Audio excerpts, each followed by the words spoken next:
नमस्कार दोस्तों, आज हम बात करने वाले हैं एक ऐसे राज्य के बारे में जिसे फन कैपिटल ऑफ इंडिया भी कहा जाता है, जहां parties, night life world famous हैं। इसलिए ये राज्य देसी और विदेशी पर्यटकों से हमेशा भरा रहता है।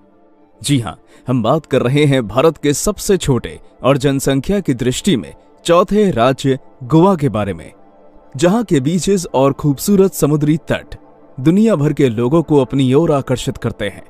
इसलिए यहां जाने का सपना हर युवाओं के मन में होता है। पर क्या आप जानते हैं, गोवा में आज हिंदू धर्म और प्राचीन हिंदू सभ्यता को जीवित रखने वाले अगर कोई हैं तो वो हैं छत्रपति शिवाजी महाराज।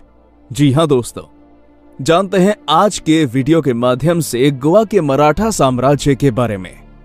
इस कहानी की शुरुआत होती है हजारों सालों पहले, जब गोवा पर मौर्य, भोज, सातवाहन, देवगिरी के यादव, कलचुरी, चालुक्य, राष्ट्रकूट, शिलाहार, कदंब जैसे अनेक राजवंशों ने शासन किया। लेकिन आखिर में विजयनगर साम्राज्य की समाप्ति के बाद गोवा पूरी तरह से इस्लामिक आक्रमणकारियों के हाथों में चला गया। तो दूसरी तरफ व्यापार और हिंदुस्तान पर जीत हासिल करने का सपना लेकर यूरोप के पुर्तगालियों ने समुद्र के रास्ते हिंदुस्तान में प्रवेश किया और धीरे धीरे करके हिंदुस्तान के समुद्री तटों पर अपना दबदबा बना लिया।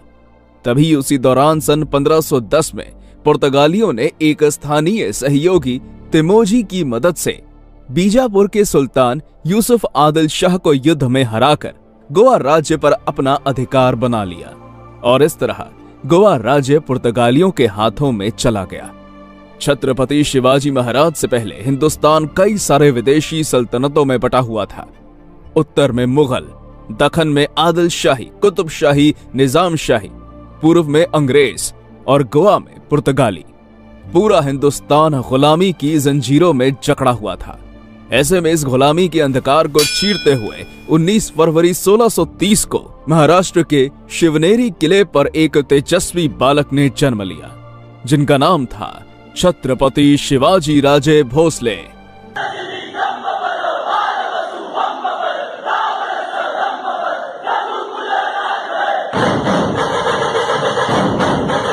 खुद को हिंदुस्तान के मालिक समझने वाले मुगल, डच, फ्रेंच, आदिल शाही, निजाम शाही, कुतुब शाही जैसी सल्तनतों को छत्रपति शिवाजी महाराज ने इतने भयानक तरीके से तोड़ा कि उनके जीवित रहते औरंगजेब कभी भी महाराष्ट्र की तरफ नहीं लौटा।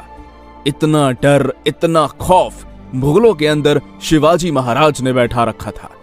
काशी की कला जाति मथुरा में मस्जिद बस्ती, काशी की कला जाति मथुरा में मस्जिद बस्ती। यदि छत्रपति शिवाजी महाराज ना होते तो सुन्नत सबकी होती। ऐसा उत्तर भारत के प्रसिद्ध कवि भूषण 350 साल पहले शिवाजी महाराज के बारे में लिखते हैं। उस समय छत्रपति शिवाजी महाराज नाम के तूफान ने पूरी इस्लामिक सल्तनतों में तबाही मचा दी। इसलिए शिवाजी महाराज के शौर्य और पराक्रम के चर्चे अब दूर दूर तक होने लगे थे। अब बारी थी गोवा में मराठों के जीत का परचम लहराने की। इसलिए 19 दिसंबर सन 1667 को शिवाजी महाराज ने अपना मोर्चा गोवा की तरफ निकाला। अब शिवाजी महाराज गोवा के बारदेश और सासष्टी प्रदेश में पहुंचे। शिवाजी महाराज गोवा में आए हुए हैं, ये खबर जब वहां के स्थानिक हिंदू लोगों को पता चली तो वो तुरंत शिवाजी महाराज के पास मदद मांगने के लिए आए। तब शिवाजी महाराज ने कहा, बोलिए, मैं आपकी क्या सहायता कर सकता हूं। तब गोवा की हिंदू प्रजा कहने लगी कि महाराज, गोवा में कोंदी दसाम विसेंत नाम का एक नया वाइसरॉय आया है और उसने आदेश निकाला है कि गोवा में सिर्फ रोमन कैथोलिक लोग ही रहेंगे। जिसका मतलब अगर गोवा में तुम्हें अपनी संपत्ति, घर, इज्जत बचानी है तो हिंदू धर्म को छोड़कर तुम्हें रोमन कैथोलिक होना ही पड़ेगा। और अगर तुम हिंदू धर्म को बढ़ावा दोगे तो तुरंत गोवा छोड़ के भाग जाओ, वरना मौत के घाट उतार दिए जाओगे। और इतना ही नहीं महाराज, गोवा में हिंदू मंदिर टूट रहे हैं, मूर्तियां फूट रही हैं, हिंदुओं का जबरन धर्मांतरण हो रहा है, शरीर पर गर्म तेल डालकर जिंदा जला रहे हैं, गर्म लोहे की सरिया को शरीर से आर पार कर रहे हैं, हिंदुओं को अपवित्र करने के लिए उनके मुंह में जबरदस्ती से गौ मांस डाला जा रहा है। इसलिए सारा हिंदू प्रजा दहशत और खौफ में जी रहा है। कृपया कुछ कीजिए महाराज, कृपया कुछ कीजिए। ये सारी बात सुनकर छत्रपति शिवाजी महाराज अति संतप्त हुए और कहने लगे, अच्छा तो ये बात है। शिवाजी महाराज ने तुरंत अपने सैनिकों को आदेश दिया कि ये काम करो, क्रिश्चियन मिशनरी का एक पूरा गांव उठा के लाओ। मराठों ने ठीक वैसा ही किया। 1500 पुर्तगालियों को पकड़कर शिवाजी महाराज के सामने खड़ा किया। तभी किसी ने शिवाजी महाराज से कहा कि महाराज, जब गोवा में हिंदुओं का धर्मांतरण का आदेश निकला तो उसमें ये 4 पादरी भी शामिल थे। शिवाजी महाराज ने कहा, अच्छा तुम इन चारों को थोड़ा आगे लाओ। मराठों ने उन 4 पादरियों को शिवाजी महाराज के सामने खड़ा किया। अब शिवाजी महाराज ने उन पादरियों से कहा, तुम अब हमारी धरती पर खड़े हो, तुम हिंदू धर्म को अपनाओगे। वो पादरी अपने धर्म के प्रति एकदम कट्टर थे। उन्होंने हिंदू धर्म अपनाने से साफ मना कर दिया। पूरा दरबार सोच में पड़ गया कि आखिर शिवाजी महाराज के मन के अंदर चल क्या रहा है। अब शिवाजी महाराज बोले, एक काम करो, ये पादरी हिंदू धर्म को अपनाने से मना कर रहे हैं ना, तो इन चारों का सर काटकर गोवा के वायसरॉय को तोहफा में भेज दो। मराठों ने इन 4 पादरियों के सर काटकर गोवा के वायसरॉय कोंदी दसाम विसेंत को भेज दिया। 4 पादरियों के कटे सर देखकर गोवा का वायसरॉय इतना ज्यादा डर गया कि हिंदुओं का धर्मांतरण करने वाला वो कानून उसने तुरंत रद्द कर दिया। दोस्तों, 17वीं सदी में छत्रपति शिवाजी महाराज का नाम ही काफी था दुश्मन के अंदर डर पैदा करने के लिए। वायसरॉय अब समझ चुका था कि शिवाजी महाराज कोई आम राजा नहीं है। अगर धर्मांतरण कानून वापस नहीं लिया तो पूरे रोमन कैथोलिकों का सर न काटते। अब शिवाजी महाराज गोवा की नॉर्वे नाम की जगह पर पहुंचे। तभी शिवाजी महाराज के प्रधान मोरोपंत कहने लगे कि महाराज, यहाँ के स्थानीय लोगों से पता चला है कि यहाँ से थोड़ी दूरी पर सप्तकोटेश्वर नाम का भगवान महादेव का मंदिर है। ये बात सुनकर शिवाजी महाराज अति प्रसन्न हुए और अपनी सेना के साथ उस मंदिर के पास दाखिल हुए। लेकिन शिवाजी महाराज ने देखा कि भगवान शिव जी का यह मंदिर बहुत ही बुरी अवस्था में पड़ा हुआ था, जिसमें ना कोई दीवार थी ना कोई छत। शिवाजी महाराज ने इस मंदिर के बारे में पूछताछ की तो लोगों से पता चला कि यह मंदिर कदंब राजवंश का कुल देवता का मंदिर है। लेकिन सन 1358 को सुल्तान अलाउद्दीन हसन गंगूने ने इस मंदिर को तोड़कर मंदिर के शिवलिंग को उखाड़ कर फेंक दिया। बाद में विजयनगर साम्राज्य के राजाओं ने इस मंदिर का फिर से जीर्णोद्धार किया। लेकिन विजयनगर साम्राज्य के अंत के बाद गोवा में पुर्तगाली सत्ता में आए, जिन्होंने सन 1540 को इस मंदिर को फिर से तोड़कर इसका रूपांतर चर्च में कर दिया। लेकिन यहाँ के स्थानिक हिंदू लोगों से शिवलिंग की यह दुर्दशा देखी नहीं गई, इसलिए उन्होंने शिवलिंग को वहां से चुराकर इस गांव में स्थापित किया है।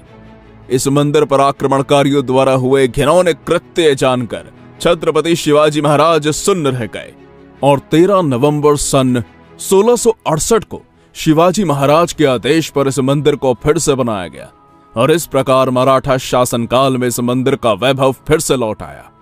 इस सप्तकोटेश्वर महादेव मंदिर में हमें छत्रपति शिवाजी महाराज का मंदिर निर्माण का शिलालेख देखने को मिलता है।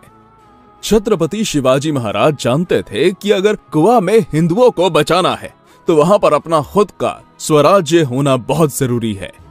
इसलिए 18 अप्रैल सन 1675 को शिवाजी महाराज के नेतृत्व में 2000 घुड़सवार और 7000 पैदल सैनिकों ने गोवा के फोंडा किले पर आक्रमण कर दिया। यह हमला इतना जबरदस्त था कि इस जीत से मराठों के हाथों फोंडा किला ही नहीं बल्कि गोवा के बहुत सारे प्रदेश मराठा साम्राज्य में शामिल हो गए और मराठा साम्राज्य की सीमा कर्नाटक की गंगावल्ली नदी तक जाकर भिड़ गई। इस तरह शिवाजी महाराज के नेतृत्व में पहली बार गोवा में मराठा साम्राज्य का डंका बजा। दक्षिण गोवा में एक बहुत ही खूबसूरत किला है जिसका नाम है बेतूर, जिसे सन 1688 को शिवाजी महाराज के आदेश पर बनाया गया था। इस किले से हमें गोवा का फेमस मोबार बीच और समुद्र को मिलने वाली साल नदी का सुंदर नजारा देखने को मिलता है। ये बेतूर का किला आज भी गोवा में मराठों के पराक्रम की साक्ष्य देता है। गोवा में एक मंदिर है जिसे शांति दुर्गा के नाम से जाना जाता है। ये मंदिर भगवान विष्णु और भगवान शिव को युद्ध में रोकने वाली देवी शांता दुर्गा को समर्पित है। लेकिन सन 1564 को पुर्तगालियों ने इस मंदिर को पूरी तरह से नष्ट कर दिया था। इसलिए देवी शांता दुर्गा को गोवा के कवाले गांव में स्थानांतरित कर दिया गया। बाद में छत्रपति शिवाजी महाराज के पोते छत्रपति शाहू महाराज, उन्होंने सन 1713 में इस मंदिर को फिर से बनाने का आदेश दिया और आज वर्तमान का यह मंदिर छत्रपति शाहू महाराज द्वारा बनाया हुआ है। मंदिर में एक विशाल तालाब, एक दीप स्तंभ और अग्रशाला यानी अतिथि गृह है। यह मंदिर गोवा का सबसे प्रसिद्ध हिंदू मंदिर में से एक है। और यहाँ पर ध्यान देने वाली बात यह है कि गोवा में जितने भी मंदिर हैं उनमें से ज्यादातर मंदिरों का निर्माण मराठा शासनकाल में ही हुआ है। यदि छत्रपति शिवाजी महाराज गोवा में नहीं आते तो ना ही कोई हिंदू बचता और शायद ही गोवा आज भारत का हिस्सा होता।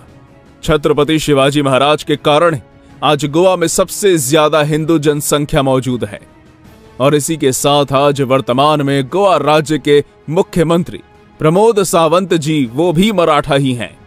दोस्तों आज के लिए इतना ही, मिलते हैं अगली वीडियो में नई जानकारी के साथ। अगर वीडियो पसंद आई हो तो लाइक करें, कमेंट करें और हाँ, चैनल पर नए हैं तो सब्सक्राइब करना मत भूलिएगा।